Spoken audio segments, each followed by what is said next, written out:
Oh, yeah, the art of making beer. Well, I like that. It's a craft brewery.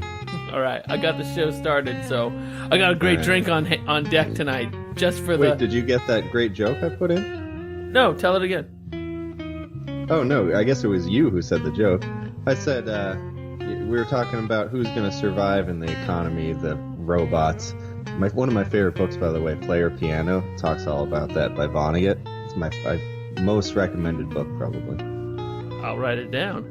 Anyway, I was talking with Larry, and I said, the people who will still have jobs are the artisans. And Larry said, "Oh, like the craft breweries." Yeah, I hope they keep their jobs. That's the first thing Larry thinks of as an artist. It's like, oh, who are the artists in the world? Oh, well, the brewery is a craft, so that's an art, right? Yeah, artisan.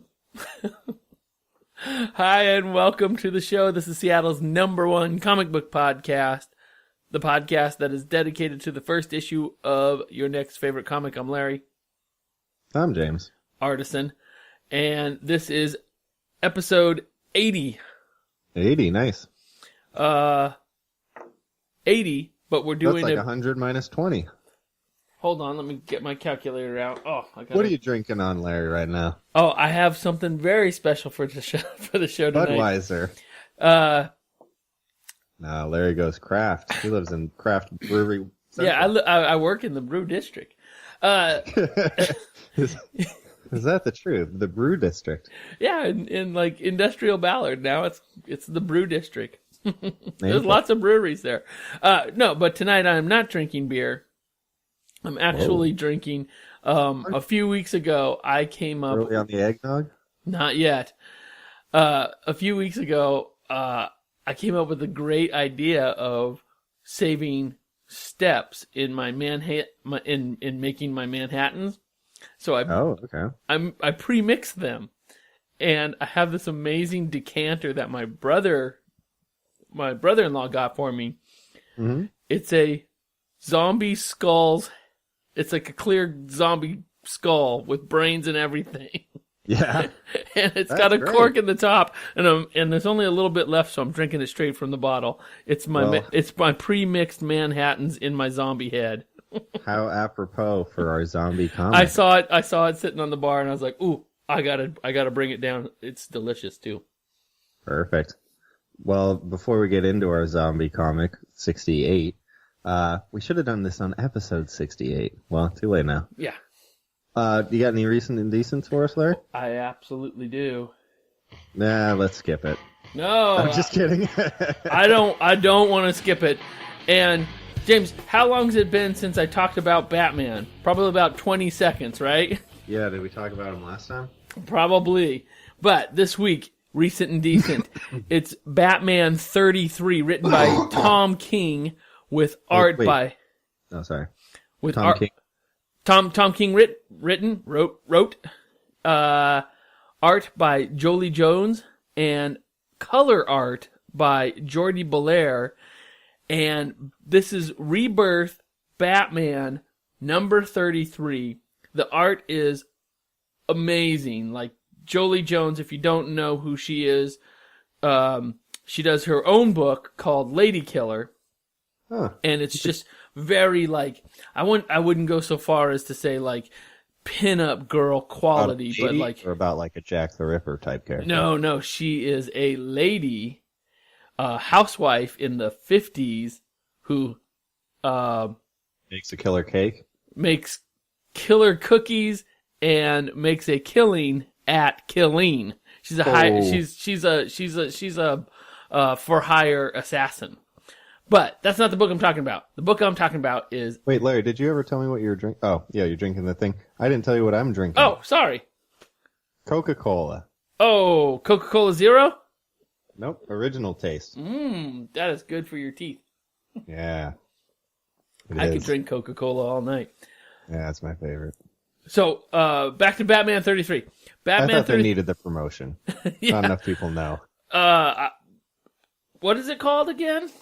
If you like to drink the soda, let me hear you say Coca-Cola. I think it might be the most recognized brand in the world.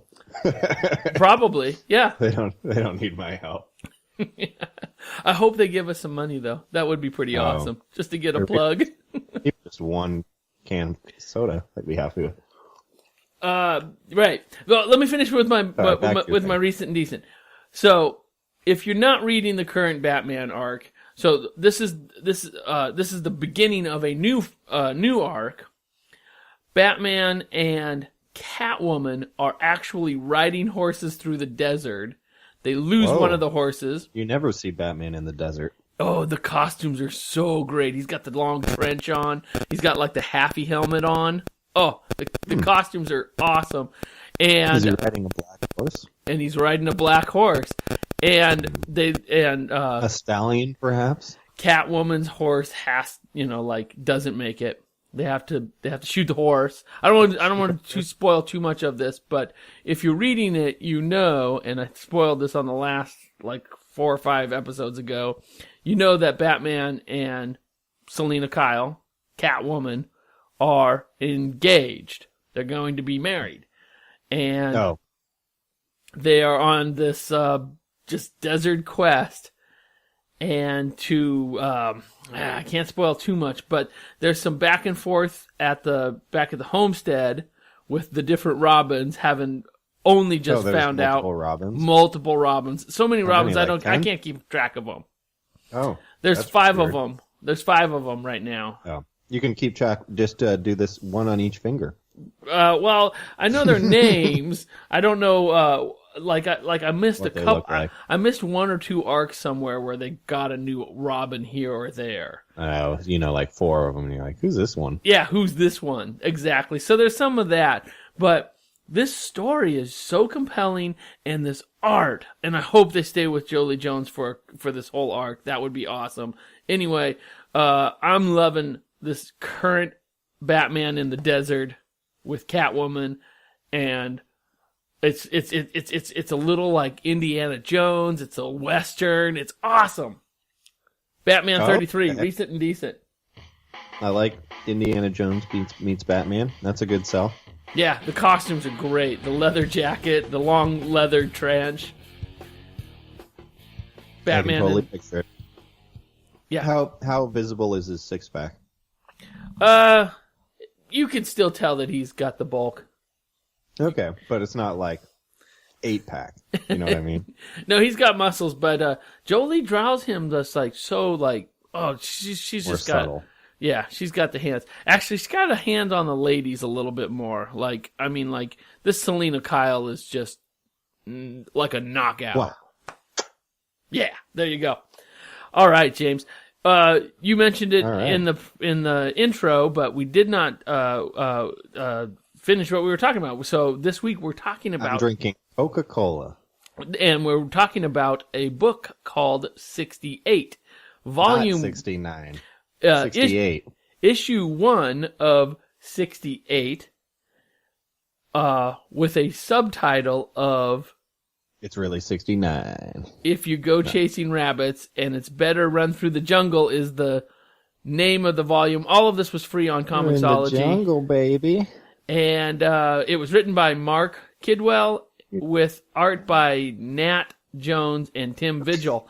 And Tim Vigil did a piece for me on Part of your jam piece? Yeah, he did a Hulk, Incredible Hulk, really mean looking Incredible Hulk. So I really like Tim Vigil. He's kind of a grumpy old curmudgeon too. So I like him even more sometimes. So James, that's one of the things I love about George R.R. Martin.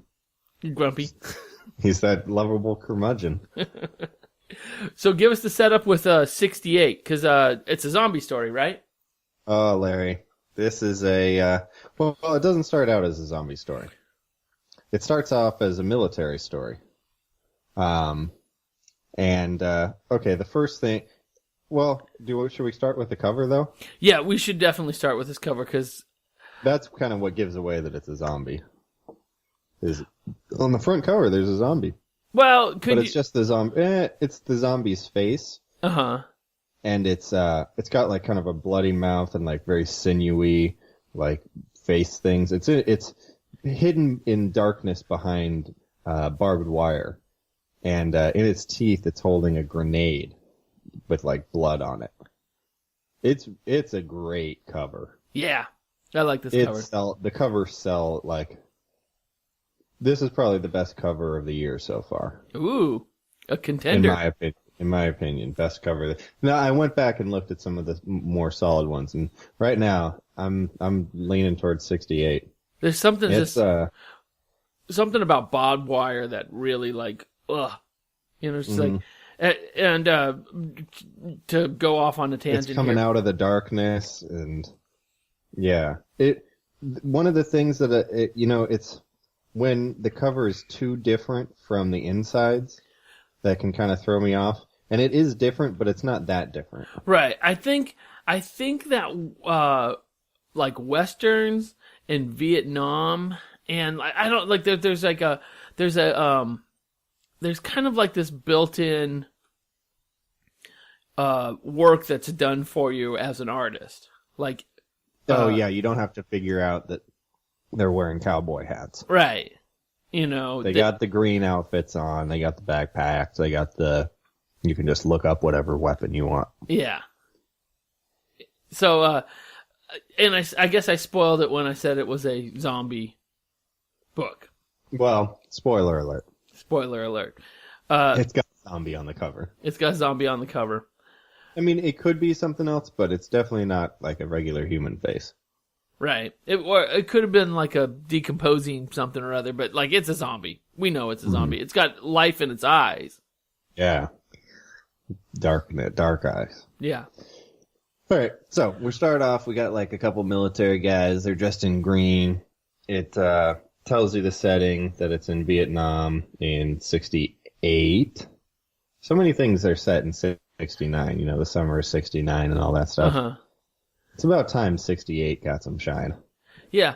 But on our second panel, he picks up the shell of something, some kind of gun bullet shell. That's bad words. But it has it has 69 on it. I didn't get that. I didn't get that. I didn't get that either. And I was, they even make a homage to 69. They make a reference to it also in just in their passing, like, oh, you know, if you have any more of your magic shells or something. I think he's something maybe like, you know, like he's like a lucky guy and he's got these lucky bullets or something. I don't know, because we also kind of get this. I mean, what's cool about 69 is it's the same upside down. True. We get. So the backstory is these two guys are sent on a mission to go look for a deployment that has gone radio silent. Mm-hmm. And they've just come back from a terrible firefight where they actually lost somebody later in the book. Well, he dies. And